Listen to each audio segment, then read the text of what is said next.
We're going to get started on the really kind of meat and potatoes of the rest of the day. And the person I'm going to bring up to you is somebody who, if you're in the commute region of LA and listen much to AM radio, particularly if you're listening to figure out what's going on in the traffic, you're familiar with his voice. In fact, my wife and I have a fun game whenever there's an announcement. We're trying to figure out whose voice that is. This is somebody's voice that you'll recognize immediately because as soon as you hear him, he could be doing a voiceover on a commercial. You know right who he is because he is the voice of the business news in Los Angeles. He's an award-winning broadcast journalist. He's got more than 25 years of experience, and he currently anchors the business reports on KNX 1070 News Radio weekdays at 1 p.m. He hosts the KNX Business Hour, the #1 source for business and consumer news in Southern California. Ladies and gentlemen, for the fourth or fifth time, I believe, as our moderator and MC for the rest of the day, I welcome Frank Motek.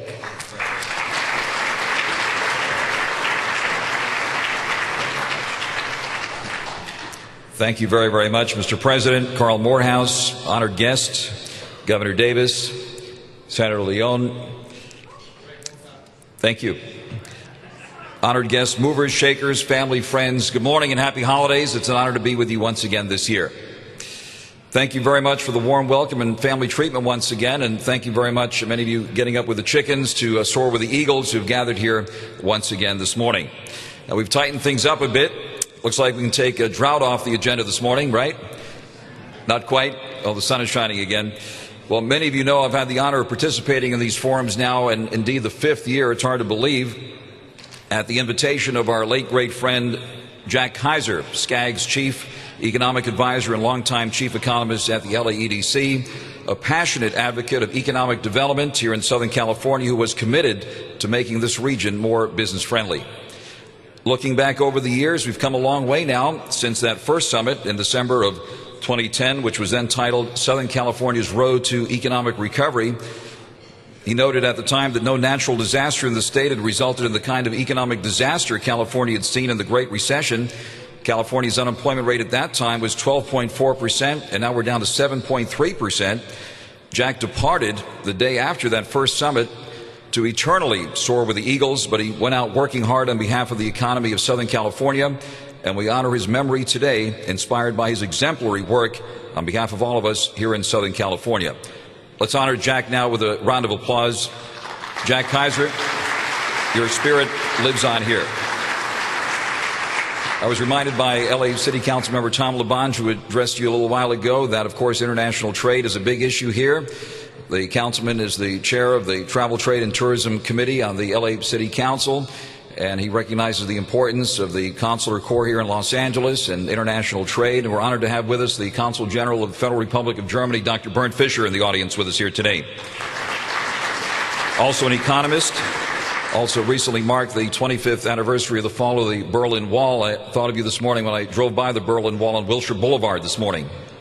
Another fine example of how times have changed. Thank you very much, Dr. Fischer, for being here. Ladies and gentlemen, we're now going to get started on the panel portion of the program. We have an esteemed panel of economists assembled here. Folks, why don't you come up to the stage here, and we'll begin with our first presentation to save time right now as I introduce Dr. Wallace Walrod, the Chief Economic Advisor from the Orange County Business Council. Dr. Walrod has led strategic projects with many companies, including Toshiba, America Information Systems, Hitachi Chemical, Merrill Lynch, the Irvine Company, First American Corporation, Citizens Business Bank, and Bank of America.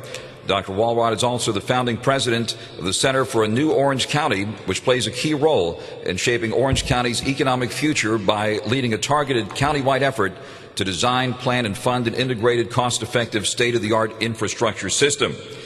Please join me in giving a warm welcome and a special thanks for making the trip in the rain all the way up from Orange County. Please welcome Dr. Wallace Walrod.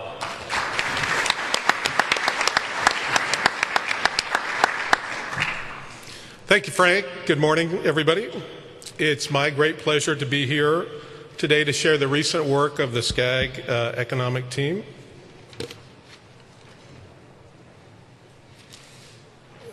First of all, I'd like to introduce them and thank them individually for their work. Michael Bracken from Imperial County. From Los Angeles County, Dr. Christine Cooper from the LA County Economic Development Corporation. myself from the Orange County Business Council, Dr. John Husing from the Inland Empire, and Dr. Bill Watkins from Ventura County and Cal Lutheran University. I'm so thankful to each of you. The team does really great work as a group, and I'd like to give them a quick round of applause as well. They do a lot of amazing work. So the region has made steady progress in the last year, and in fact you'll see recovery has accelerated as we go through the slides, and especially in the counties that were hardest hit and slowest to recover so far since the recession, that being LA County and the Inland Empire. So that's the positive news, and we shouldn't underestimate that accomplishment. As a region, the SCAG region unemployment total is 7.5%, much better than it was at last year and in previous years of the Economic Summit. However, I should point out that if we talk about underemployed, marginally attached workers, and discouraged workers, the Bureau of Labor Statistics numbers at the state level indicate that the real unemployment rate in the SCAG region is likely double, roughly, that current number. So just a reminder about where we were in the past and our forecasts. In 2010, in LA County, we forecasted 2016 to 2018. Last year, we had moved that a little bit out to 2017 to 2020. In Riverside and San Bernardino, the original forecast was 2015 to 2016. In 2013, we extended that out to 2016 to 2018. In Ventura, we originally forecast 2015 to 2016, and we had extended that out last year to 2017, 2019. In Orange, we've stuck around the 2014 to 2016 timeline. And then in Imperial County, actually jobs have recovered quite quickly, and we hit the previous number in 2013. As Governor Davis referred to, Southern California does face some unique challenges in terms of economics and demographics compared to our neighbors in the Bay Area. Governor Davis talked about Bay Area income on average being over $80,000 and SCAG region being about $58,500 right now. You have to also look at trends to put that in context. So in 2010, when we started doing this, Bay Area was 72,544. So about a 10% increase since we started tracking this 4 or 5 years ago.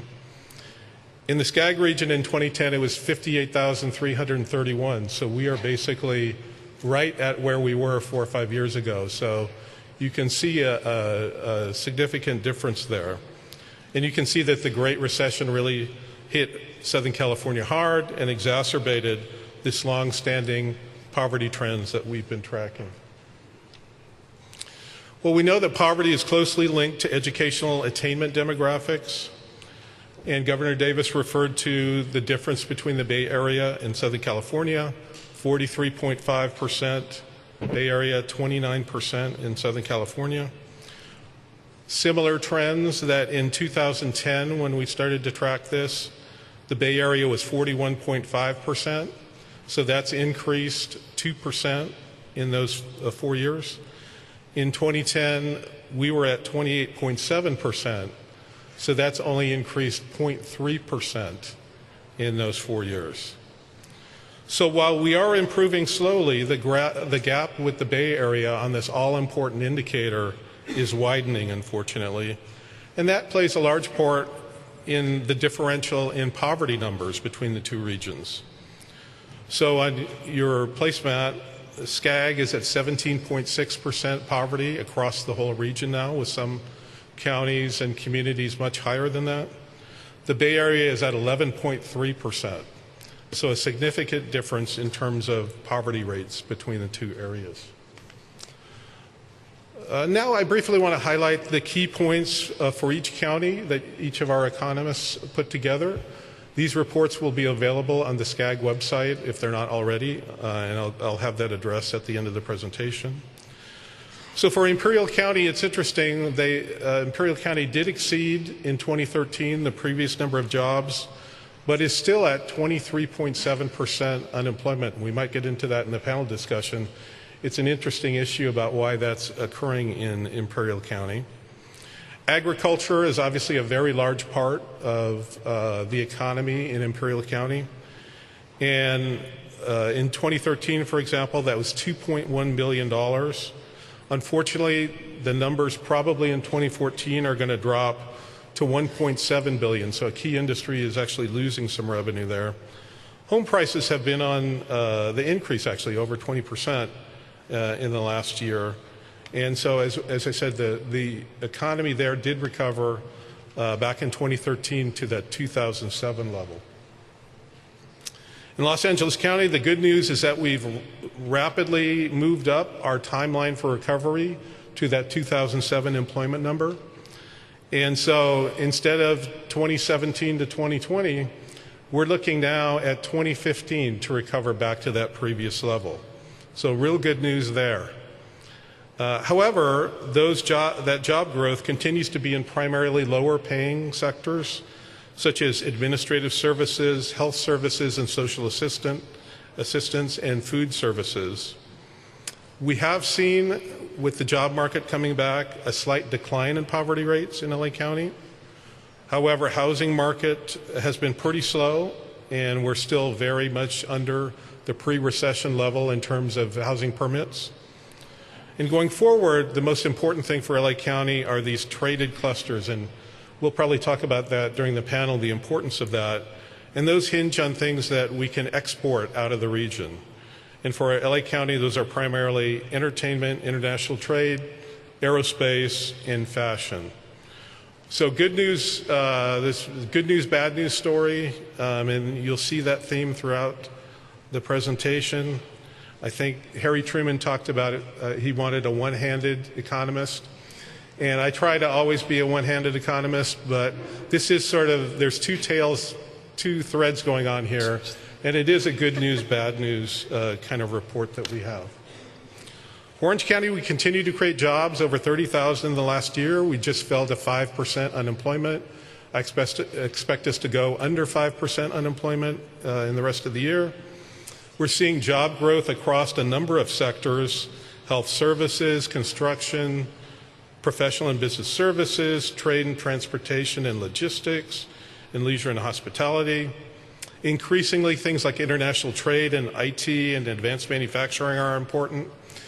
And I think we will recover I have about a 95% probability that in 2015 we will also get back to that 2007 pre-peak recession employment number. For Riverside and San Bernardino counties, we have also drastically, John's moved up the forecast from 2016 to 2018 up to 2015 with a high level of certainty.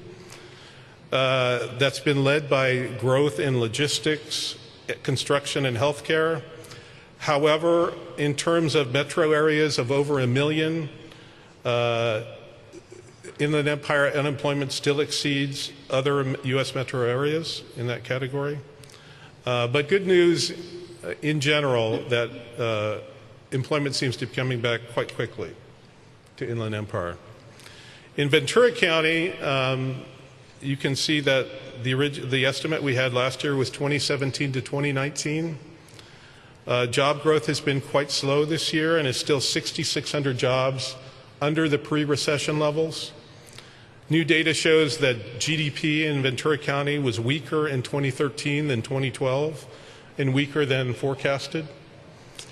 And Ventura County actually faces some significant risks, including potential loss of leading employers and weakness in the agricultural sector as well.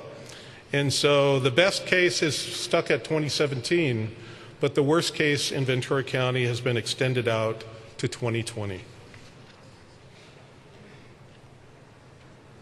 So overall, when you take all this together, region-wide, the estimate looks like 2015 now to regain that pre-recession employment peak. However, the numbers for a real recovery, and by that I mean where we should be if you take out the job losses that we faced during the Great Recession, I did some back of the envelope calculations this morning that in the region we grew about 3% in terms of employment in the last year.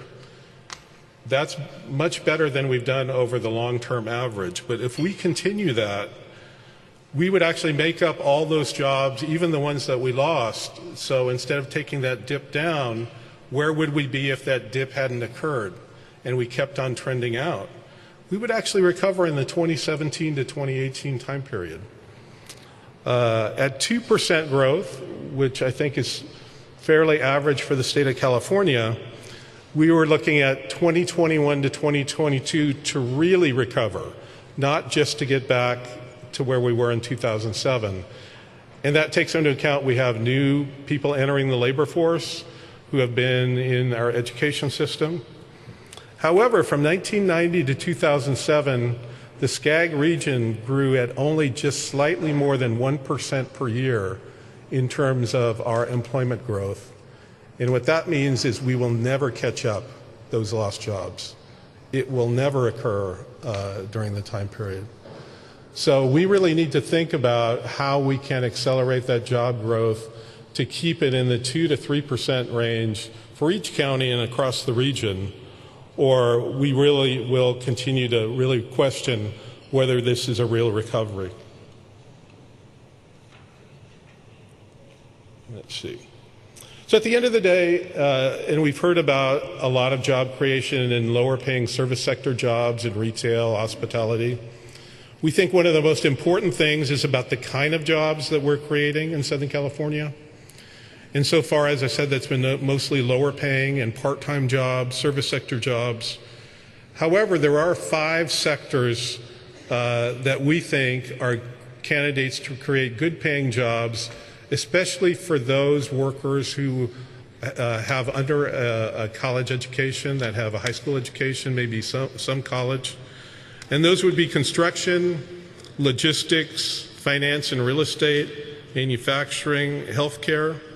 You can see that they pay anywhere on average from $45,000 to $57,000 compared to most of those service sector jobs that we talked about that pay in the 25 up to maybe the low 20 range.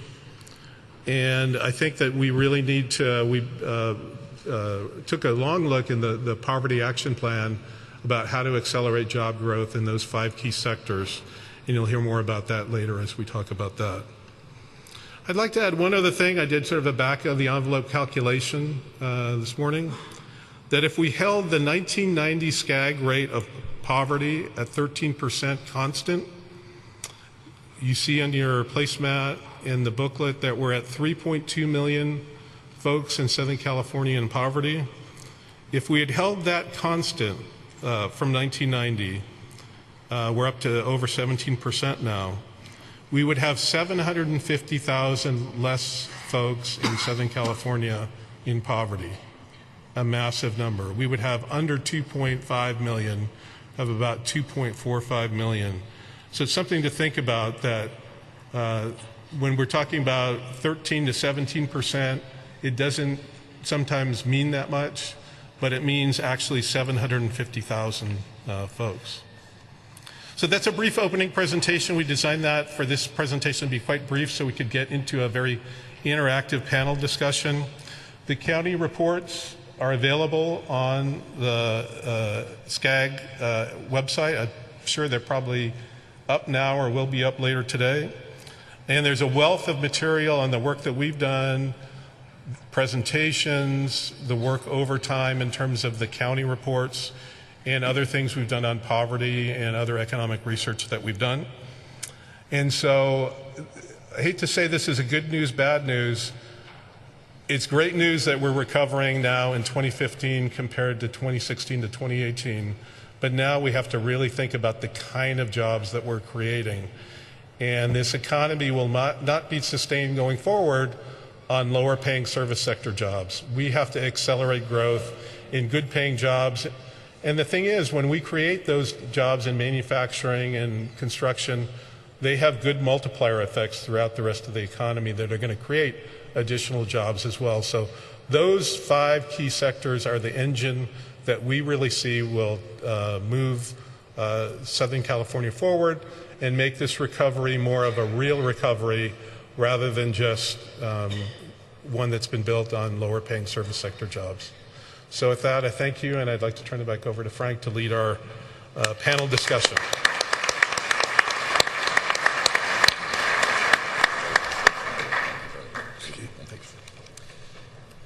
Thank you very much, Dr. Walrod, for that very informative presentation here. And certainly Orange County, the bright spot, certainly on the job front among all the counties here in Southern California.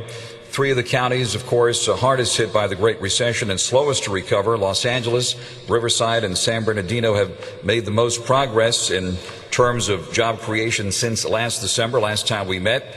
And with us now, Christine Cooper from the LAEDC. Christine, give us your view of things here at the moment. Good morning. Well, as Wallace said, we've seen some pretty steady recovery over the last year. I think when we were looking at this exactly a year ago at the summit, we were not as optimistic as we are today. And you know, there were a lot of things happening last year. If you remember, there's a lot of uncertainty. We were facing a fiscal shutdown in Washington. We were dealing with sequestration after effects. And so there was a lot of uncertainty, and I think we were a little bit more cautious about our job forecasts. But it turns out that, you know, the economy keeps chugging along. We have people that need to eat and people that need to be clothed, and kids have to go to school. So we've been adding jobs as we go along, and we've been pretty consistent. And so now we're looking at regaining our past jobs by the middle of next year. Of course, again, as Wallace has said, some of these jobs are not what we would have liked to see, and we're not taking into account population growth or labor force growth yet. So we're moving forward, slow and steady, more like the tortoise than the hare, maybe, but we'll take it. John Using here from the Inland Empire. John, thanks for coming over this way, and give us your view here from the IE. The Inland Empire really took off after we did the data last year. EDD had us up 14,000 jobs for the year in their preliminary data. The number came in at 46,833. So the surveying was way off when we actually got the data revisions. When you dig into it and look at what's going on this year and what happened, two things really stand out for me. Number one, unlike a lot of what you've heard today, for the Inland Empire, the jobs being created are pretty much the same mix that we had prior to the recession. It isn't all low-paying jobs, and it's fundamentally for one reason, and that is the logistics sector. Last year was 18.8% of our job growth related to two phenomena. One is the continued growth of international trade through the ports, with a lot of that cargo handled in the Inland Empire. And the second is the fact that nobody in this room shops anymore. You all go online, you buy your stuff, and you need million-square-foot facilities in order to bring that stuff to your door. And those are being built in our area, and they're being housed with workers in our area, which, if you look at the median income of that sector, is over $44,000. What's happened is that is pretty much replaced our other major sector pre-recession, which was construction. In fact, today the construction industry is having trouble finding workers because I think they're all working in logistics.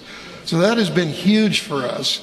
Now we're also starting to see finally construction begin to reappear, and so we look in very good shape. So far, EDD has us up this year about 34,000 jobs, but in the first quarter, the BLS data on which the revisions are based came in not at 34,000, but at 52,000. So it looks like we're going to have a very strong year again this year with a pretty good job mix, provided we continue to see growth, particularly in construction, in logistics, as well as the healthcare sector. How many jobs have been taken by the Amazon robots there in San Bernardino? That's a really interesting question, because when you look at the logistics sector, it is starting to become much more intensively using the technology sector.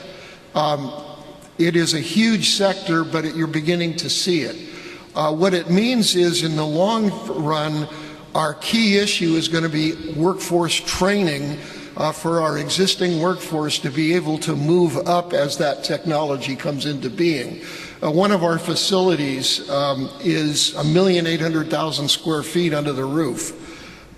Inside of that building, nobody essentially works. It is all computerized. It is all robotics. But there are 600 people working there, care and feeding the robotics and the environmental systems and everything else. And that is probably where we're going. But again, the fact of we're only up to 6.5% of national retailing being e-commerce. The forecasts are for 30. That's 5 times that. So there's a huge upside potential in the sector for us. Add a new part to the chart for next year. Robot job growth has to be included next time.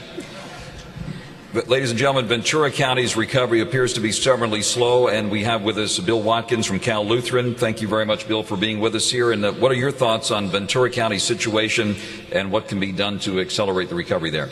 Okay, well, Ventura County is a small county and therefore more volatile than the larger counties. We've also had some major concentrations of employment that have been cutting back, Amgen, Bachelor. We're worried about defense cuts. Ag is still a very large sector in Ventura County. Our major crops are things like strawberries and lemons, avocados, celery, and you might as well be exporting water. And we have real serious water issues. Our aquifers are being overdrawn and have been overdrawn for a long time. We have saltwater intrusion into them, and so we're quite concerned about agriculture going forward, particularly if the drought persists. Michael Bracken also with us now, economist covering the whole region, specific to the Imperial Valley, as well as other regions. Regarding the water situation, the current water crisis, which continues despite the recent rainfall we've had. Give us an impact study here on economic conditions related to the drought and where we're going. Well, you know, I think it's fair to say that water is life in California.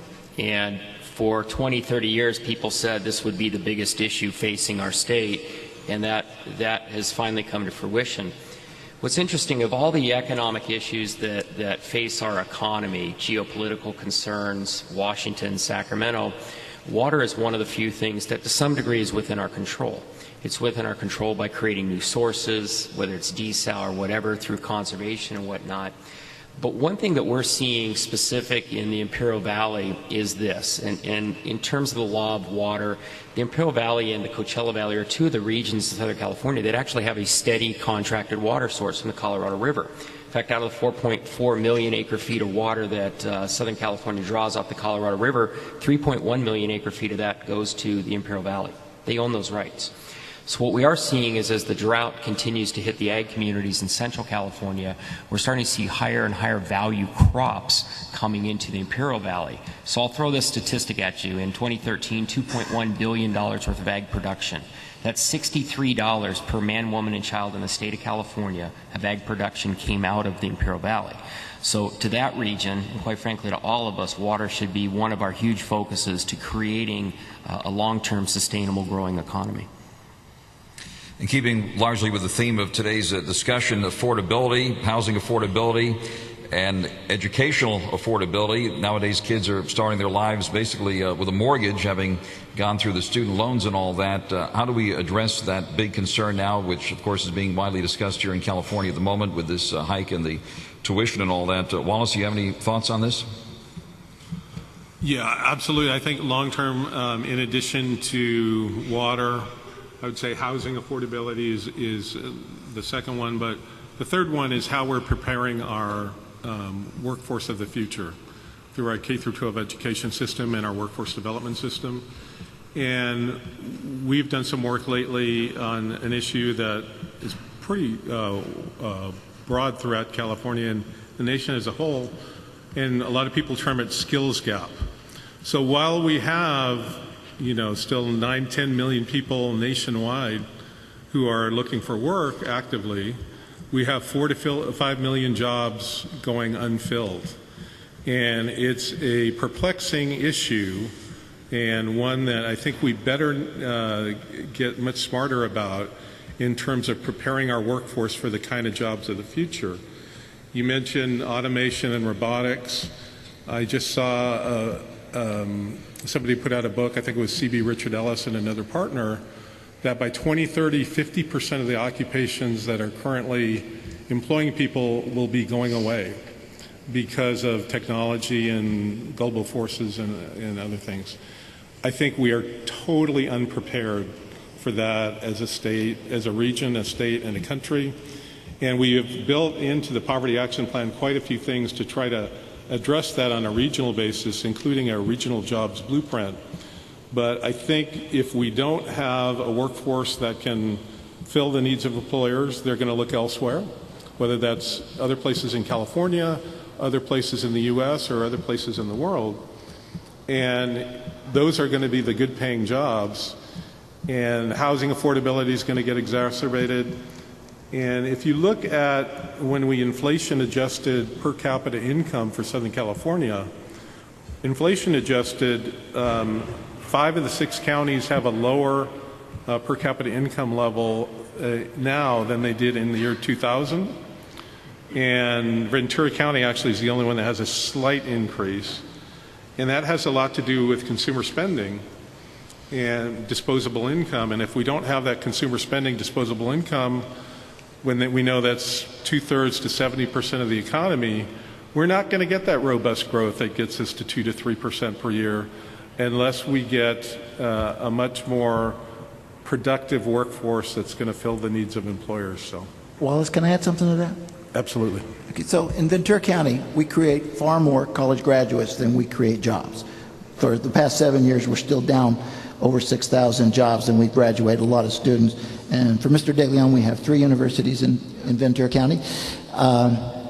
And you got to believe that the people graduated there would fit the jobs that all the employers tell us they can't find people for. And I think part of the mix that people don't tie in with the job skills match is the housing. A lot of people at those salaries just can't afford to live here and build the family they want. So I think that's part of the story.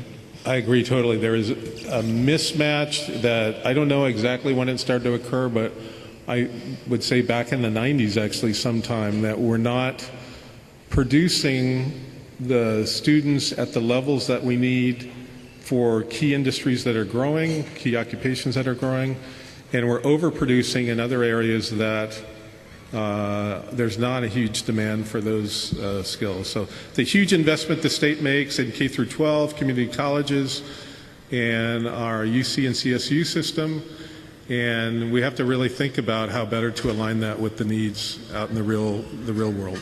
I'd like to jump into this conversation also. Stop and think for a moment what it means if 24% of the children in the SCAG region are living in poverty. That's a huge portion of our future labor force.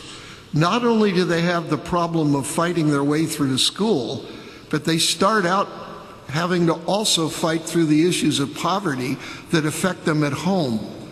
And so when we start looking at how are we going to handle this, it is incredibly important to also understand if we don't do something about that poverty issue, there is no way we're going to be able to fundamentally be able to move the ball forward in terms of our overall economy. Critical to this, I would suggest, is another piece of the puzzle, and that is when you look at Los Angeles, with 44% of adults high school or less, the Inland Empire, round figures 46%, you're looking at a huge share of our adult population pretty much not qualified to work in jobs that can really pay well. And so adult workforce education becomes, I would suggest, an absolute fundamental priority. And it is really not a piece of what I see being addressed in a way at all commensurate with the level of the issue. And it really, I suspect, is going to take a combination of the public sector, but also a heavy reliance on the private sector schools to be able to do that. But also, if it's going to work, It is absolutely going to have to be business driven in terms of what jobs, what qualifications, what certifications, with at the back end a commitment to employment if we can put together a structure that will get us there. So, John, it's interesting. You know, what's interesting is this. We take a look at this 24% poverty rate among our youth, and we look at the fact that our society economically has become more and more of the have and have-nots. And I would task anybody to try and argue that one with me, because that's what we continue to see. So the question is, how many of that 24% really is ever going to become a have? Or is our overall poverty rate headed from 13 to 17 to 24? Because that's the path that we're on today. And one of the questions that we should get to at some point in this panel or others or future work is, what can the elected officials here in combination with the economic developers, business community, economists do to change that tide? Because I got to tell you, that train already left the station.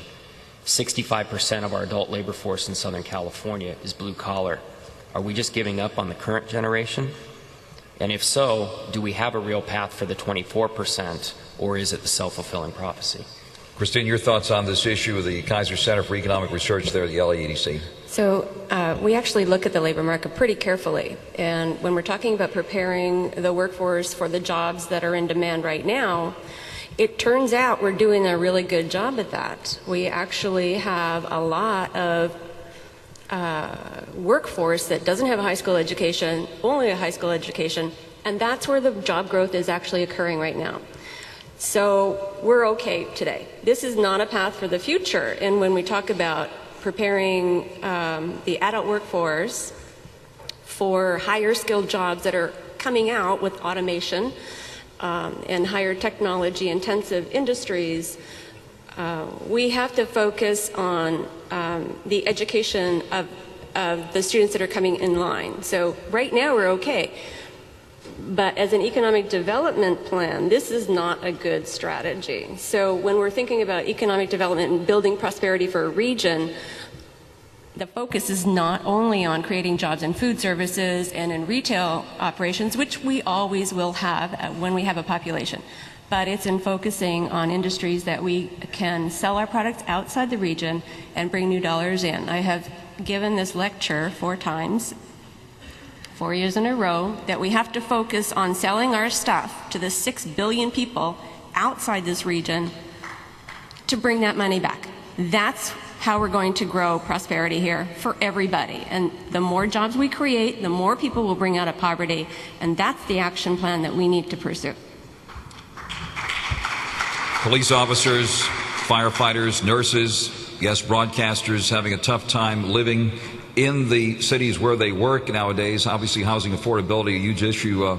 Dr. Walrod, give us your thoughts on how this issue can be addressed by this esteemed audience here today.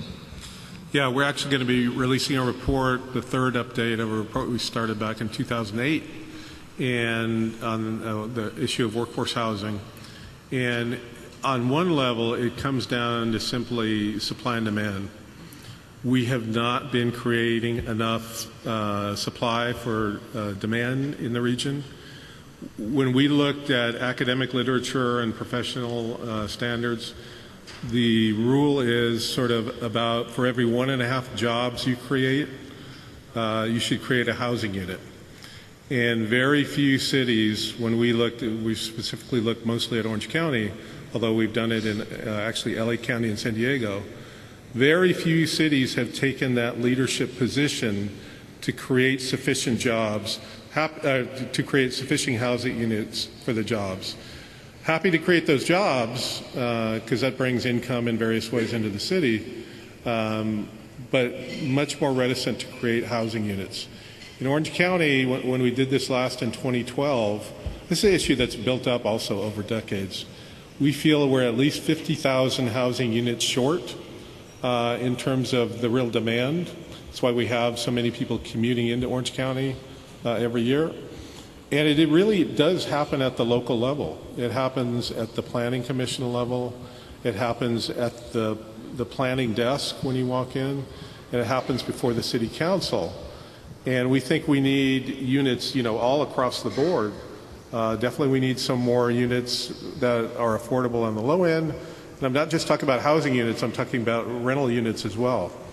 And I think that when we see as we are starting to create more jobs, we really have not created that many housing units since the Great Recession started. We've seen a huge drop in housing permits.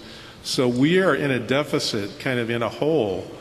And I'll tell you, when we talk to companies that are thinking about either moving to Southern California or moving from Southern California, housing makes up an increasing part of their decision because they want to attract a skilled workforce. And one of the decisions that a skilled workforce makes is making a certain amount of money, but what is the cost of living in the place that we're looking at? So one of the things that we want to try to emphasize is housing is kind of like the infrastructure for your job creation. I think my boss Lucy says housing is where jobs go to sleep at night. The other thing that's going to be happening, and I have a difference of opinion from some demographers on this, I think we have a whole bunch of baby boomers who are homeowners. In some cases, they've already paid off their mortgage. I don't think we're going to see a huge number of those folks leaving Southern California. I think they're going to retire here in place. The great weather, the great healthcare system, all the beautiful quality of life that we have. So if you just think about housing as infrastructure for your workforce or for jobs, you have housing units right now that are housing 1 or 2 employees, 1 or 2 workers in your community or surrounding communities.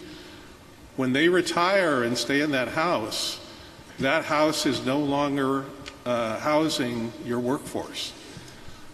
And so we really need to think about, we've already started to think about, is 1.5 the right number? We may need more than that.